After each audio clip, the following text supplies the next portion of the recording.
stunning collapse of the deck at a popular waterfront bar and grill in Miami last night. So many people thrown into the water when it gave way, some seriously injured, and ABC's Matt Gutman is at the scene. Matt?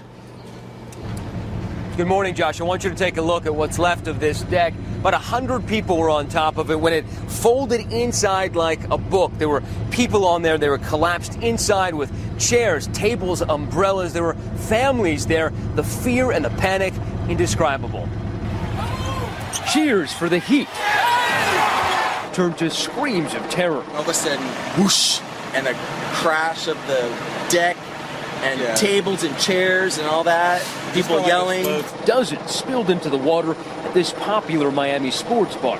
Overnight rescue crews waded in murky water, fishing out dozens of survivors like this woman. It started clicking and then collapsed. More than 30 were hurt, 2 critically. This exclusive video shows this wooden deck split in 2.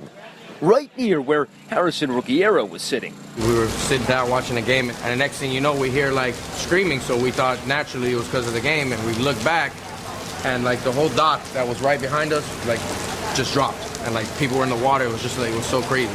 In the jumble of slippery wood and tables, J.L. Brown found he couldn't scramble out of the water. People were giving us their hands and saying, hey, we'll help you, we'll help you. Yeah. And they pulled us out. People like Ruggiero. People were screaming, they'll help us, help us. Everybody was frantic at that point. We pulled people out of the water, helping people get up.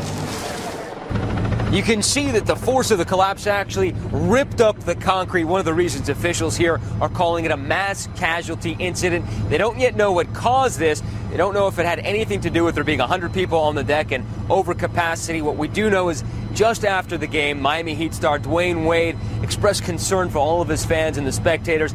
And if there is any silver lining in this, it is that, of course, that the Heat won the game, tying up the series 2-2.